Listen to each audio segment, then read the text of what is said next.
In this video, I will briefly talk about two must-have characters of each element, and this is just based on my opinion, so take it with a grain of salt and don't get offended or insulted, and don't be angry at me in the comments. So if you disagree, I would love to know what you guys think. Let me know down below what are your must-have characters, and I would love to read them.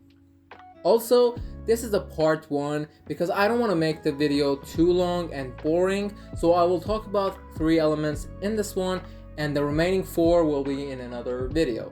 Now, starting off with the ANEMO element. The two must-have characters are Kazuha and Sucrose. Now you might be asking why not Venti, and the reason is his burst is not that compatible with close range characters, and these two can work great even with close range characters, and Venti's burst isn't as useful as, let's say, Kazuha's burst. Also, Sucrose and Kazuha have more buffing capability for the team. So now you might ask, why are they must-have characters and why you should at least have one of them built? Well, both of them can benefit really well from 4-piece Viridescent set artifact, which is not only giving ANEMO damage bonus, but it also increases swirl damage by 60% and decreases resistance of enemies to elemental reactions to the element that is infused by swirl down to 40%.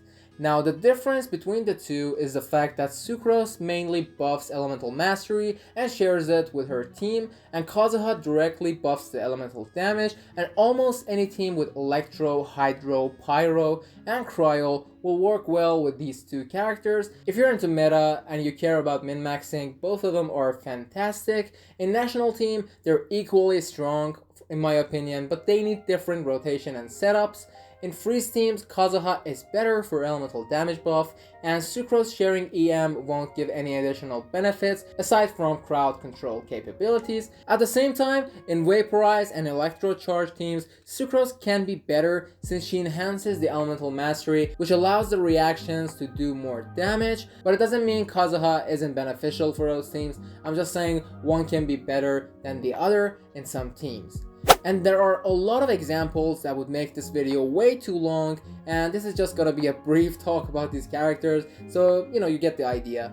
As you can see, both are useful, having crowd control abilities, and will work well with free-to-play options. For example, Kazuha works great with Iron Sting, which is a craftable 4-star weapon, and Sucrose works well with Sacrificial Fragments, and if you want the absolute free-to-play option, she works great with Mappa Mare, which is a craftable as well. And by having these two characters, you're going to have so much versatility and flexibility when it comes to clearing the abyss or having an easier time in the open world. Remember, there are a lot of other ANEMO characters that can work just fine, but these two are amazing if you're looking for more of a support unit. Sucrose may need more constellations to work more efficiently, but Kazuha can be kept at C0 and he will still bring so much value to your account. Our next element, Geo. For Geo, you can't go wrong with Albedo and Zhongli. First off, Zhongli has the most strongest shield in the game, which means you will have most amount of protection in combat, and it makes everything really easy, and it can be super useful if you're using main DPS units that need a lot of on-field time that are susceptible to interruptions, like Xiao and Hu Tao, or even ranged characters like Linny, Ganyu, and Yoimiya, so that they can use their charge shots without getting interrupted out of their moves, and doesn't even require too much investment as he's a free-to-play friendly character. You can use Black Tassel on him, which is a 3-star weapon with HP stats, and is a great one for being a shield support Zhongli. You can also provide elemental and physical shred of 20% for enemies, which will lead to your team dealing more damage, and lastly can be used in a lot of teams, and his Geo application isn't a lot, so it won't interfere too much with your reactions if you place his pillars correctly, and his C1 can help him by being able to have 2 pillars placed at the same time, but by no means is necessary because you can have him fully functional at C0. And our second character for Geo, Albedo. He's really easy and fun to play and also has a slow Geo application, so it doesn't interfere with your elemental reactions as well. He can even buff elemental mastery after using his burst for your entire team, which will lead to more damage when earned by elemental reactions. He can work in many teams, and same as Zhongli, can use a 3-star weapon called Harbinger of Dawn, which will enhance his damage massively without the need to any gacha luck, as you will already have multiple copies of this weapon on your account. His elemental skill only has a cooldown of 4 seconds, and it can last for 30 seconds. And overall, he doesn't need too much on field time, so he's not a selfish unit, and works great in both open world and in Abyss with proper builds. Although his constellations will improve him, he's not that reliant on them, and it's not that significant, so he can be just fine at C0, same as Zhongli. For our next element, Electro.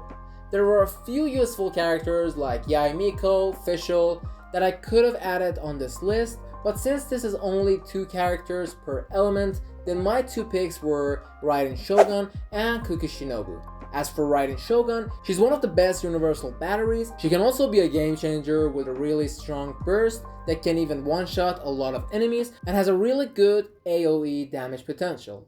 With increased interruption resistance during her burst, you can expect to deal a lot of damage in the duration of it, which even recharges the burst of entire party, even though her C1 and C2 makes her really better. Even at C0, she does a fairly good amount of damage and works well with completely free-to-play option like the catch that you can obtain by fishing in the game, and it's the best in slot 4-star for her, meaning you don't need any gacha luck to make her work with a fancy 5-star weapon, and she can work with many team comps and characters and is a versatile and flexible unit. She can also provide a consistent long-lasting electro application off of her elemental skill that buffs the attack of active character, and after the addition of Dendro last year, she got even better with a lot more reactions being available to Electro units that before Dendro was added into the game were considered weak units for the most part. And for our second character, Kuki Shinobu. She has a great elemental skill that synergizes very well with Hyper Bloom teams, that is one of the best and strongest reactions to clear out things that are timed like the Abyss a lot faster, and her elemental skill hits every 1.5 seconds in a decent AoE, which is great to trigger Hyper Bloom reactions. Also, she can work and aggravate teams with her strong off-field presence, with both her damage with elemental skill and the healing that she provides. Maybe even in non-Dendro based teams, she can be used as purely a healer, and she also has a low elemental burst cost, and overall she's really flexible and versatile, and also works great with free-to-play options like Iron Sting for her elemental mastery build, although she needs more constellations to be better and more consistent.